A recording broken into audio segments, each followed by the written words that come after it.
Baik, selamat pagi peserta didik kami. Kita bertemu lagi di video pembelajaran kita yang keempat ini dalam mata pelajaran sosiologi. Harapan Bapak, seluruh siswa tetap semangat walaupun kita belajar melalui daring ini. Nah, sekarang kita lanjutkan video pembelajaran kita. Kalau minggu yang lalu di video pembelajaran kita telah mempelajari atau membahas tentang kegunaan sosiologi. Secara umum, kegunaan sosiologi itu ada 3. 1, untuk pembangunan. 2, untuk penelitian.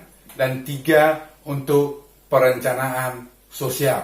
Nah, di video pembelajaran kita yang ketiga, Bapak telah menjelaskan tentang perencanaan sosial, kegunaan sosiologi sebagai perencanaan sosial. Sekarang, mari kita bahas kegunaan sosiologi untuk penelitian. Nah, berbicara mengenai penelitian, mungkin kamu bertanya, apa itu penelitian? Menurut Sunarto, penelitian merupakan suatu usaha meningkatkan ilmu. Nah, jelasnya, singkatnya, penelitian itu pasti untuk meningkatkan ilmu. Nah, kegiatan yang dilakukan pada penelitian dilandaskan pada analisis dan konstruksi. Nah, suatu penelitian pasti itu dasarnya adalah analisis dan konstruksi. Apa itu analisis?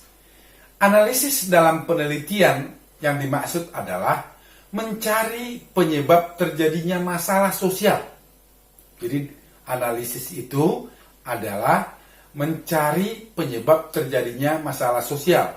Sedangkan konstruksi adalah membuat teori baru berdasarkan hasil penelitian yang telah dilakukan. Analisis dan konstruksi tersebut dilakukan secara metodologis, sistematis, dan konsisten.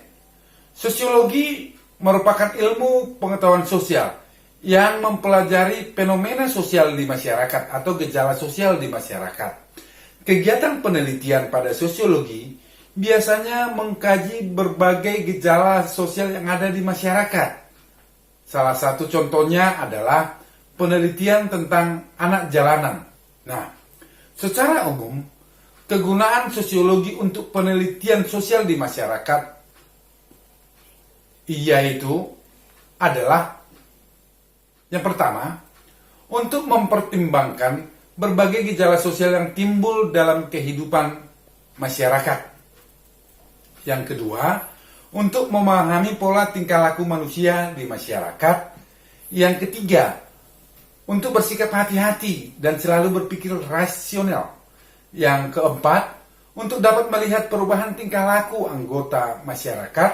Yang kelima, untuk dapat memahami simbol, kode, dan berbagai istilah yang menjadi objek penelitian. Nah, Bapak akan coba menjelaskan tentang berbagai gejala sosial yang ada di dalam masyarakat itu. Nah, tadi dikasih contohnya penelitian tentang kehidupan anak jalanan di masyarakat. Nah, di dalam kehidupan anak jalanan di masyarakat itu, maka akan timbul yang pertama tadi, mempertimbangkan berbagai gejala sosial yang timbul di dalam masyarakat. Artinya adalah, misalnya kalau penelitian kita tentang anak jalanan, apa yang gejala yang timbul di dalam masyarakat oleh karena adanya anak jalanan tersebut. Itu penjelasan saya yang A. Kalau yang B itu untuk memahami pola tingkah laku manusia di masyarakat. Nah, di anak jalanan itu kita seorang peneliti akan mencoba memahami bagaimana pola tingkah laku atau attitude manusia itu di masyarakat. Sementara yang C, bersikap hati-hati dan selalu berpikir rasional. Nah, seorang peneliti dalam melakukan penelitian itu akan selalu bersikap hati-hati, tidak gegabah untuk mengambil kesimpulan. Dan kesimpulan yang selalu akan ditariknya itu nantinya harus rasional, maksudnya harus dapat diterima oleh logika akal sehat. Nah, secara umum, penelitian itu dapat kita kelompokkan menjadi 3. Yang pertama adalah ada penelitian murni, ada penelitian yang terpusat pada masalah, dan ada penelitian terapan. Nah, Bapak akan coba menjelaskan jenis penelitian itu. Yang dimaksud dengan penelitian murni adalah suatu penelitian yang tujuannya hanya untuk mengembangkan ilmu pengetahuan secara teoritis, di mana hasil penelitian ini belum memberikan solusi terhadap suatu masalah di masyarakat karena hanya sifatnya akademis. Nah, penelitian yang murni yaitu penelitian yang hanya untuk melahirkan suatu teori. Nah, biasanya penelitian murni, saya ambil contoh jenis penelitian murni, misalnya saya ambil contoh dari matematika lah, penelitian si Pitagoras.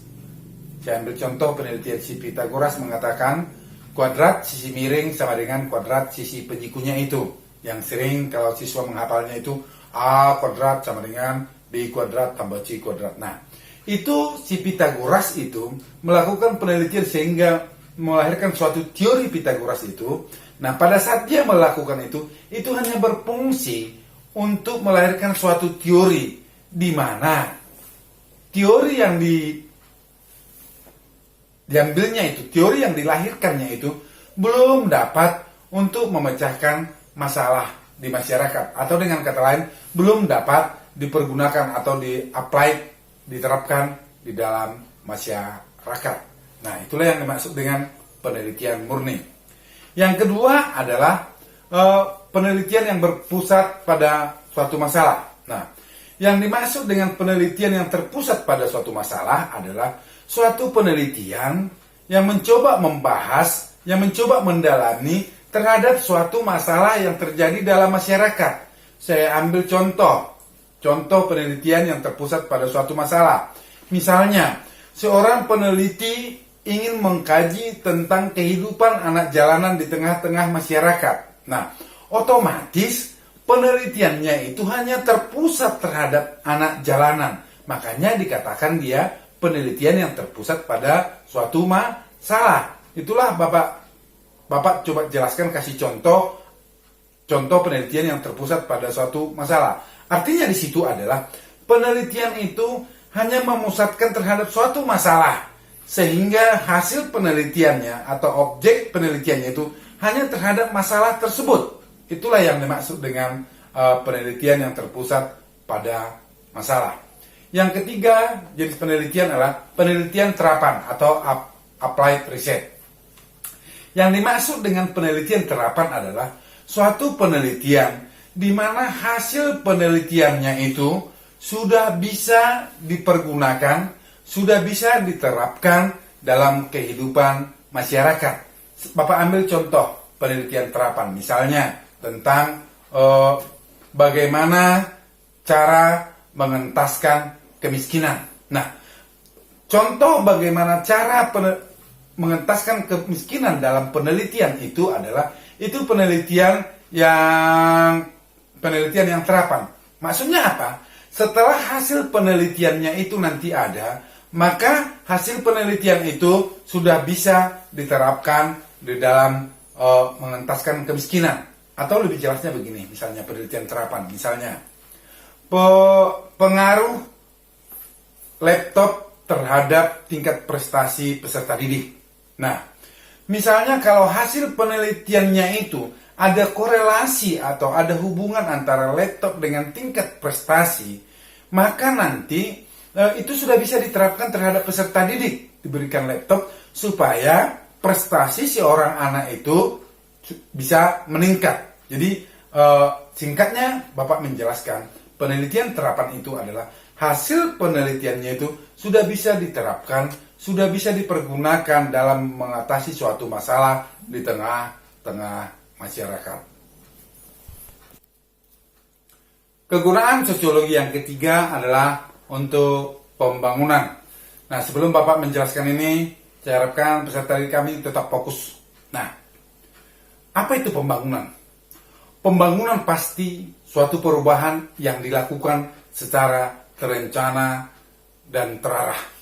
Tak ada pembangunan yang tidak ada perubahan. Makanya menurut Haryanto, pembangunan adalah perubahan yang dilakukan secara terencana dan terarah, di mana proses perubahan dalam pembangunan tersebut mencakup segala aspek kehidupan di tengah-tengah masyarakat.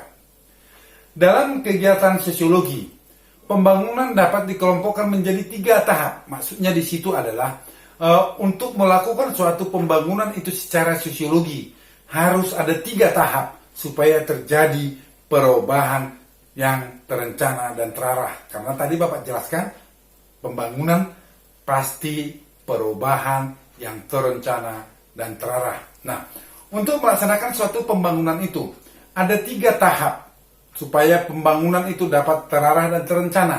Yang pertama adalah tahap perencanaan, yang kedua tahap pelaksanaan, yang ketiga tahap evaluasi. Nah, mari kita coba bahas. Yang dimaksud dengan tahap perencanaan dalam pembangunan itu adalah bahwasanya dalam pembangunan itu harus direncanakan, harus dikumpulkan data yang diperlukan. Karena untuk melakukan pembangunan itu perlu data. Maka data itu yang pertama harus ada dalam tahap perencanaan agar pembangunan itu terarah dan terencana. Di mana data yang diperlukan dalam tahap perencanaan itu ada yang pertama ada pola interaksi sosial masyarakat di sekitarnya, yang kedua kelompok sosial yang ada, yang ketiga lembaga sosial, yang keempat stratifikasi sosial. Mengenai pola interaksi kelompok sosial, lembaga sosial, stratifikasi sosial nanti di materi selanjutnya itu akan kita bahas. Tetapi yang jelas dalam perencanaan itulah data yang perlu diketahui. Tentu otomatis setelah direncanakan baru adalah tahap pelaksanaan. Maksudnya hasil perencanaan itu diterapkan, dilaksanakan, itulah dalam pelaksanaan. Maka setelah dilaksanakan tentu ada evaluasi. Maksudnya tentu ada tolok ukur penilaian apakah pembangunan itu sudah sesuai dengan tujuan yang diinginkan. Karena tadi pembangunan adalah perubahan yang terencana dan terarah. Saya kira demikianlah video pembelajaran kita yang keempat. Nah, saya ingatkan di video pembelajaran kita yang kelima, sebelum masuk yang kelima, saya nanti akan memeriksa catatanmu dan tetaplah ikuti petunjuknya, tetap semangat belajar sehingga materi kita ini dapat tuntas. Nah, mungkin bagi peserta didik kalau ada yang kurang jelas mengenai penjelasan Bapak ini, boleh Bapak ditanya melalui WA. Boleh Bapak ditanya melalui WA. Dan 2 minggu yang lalu Bapak sudah berkunjung ke beberapa rumah siswa itu, teman-temanmu, dan saya harapkan sama posisinya dengan Anda semua nanti. Mungkin suatu saat nanti akan saya cek langsung turun ke rumahmu, maka tetaplah semangat belajar. Pandemi ini bukan menghalang kita untuk belajar menuntut ilmu, jadi tetap semangat. Demikianlah video pembelajaran kita yang keempat. Tetap semangat.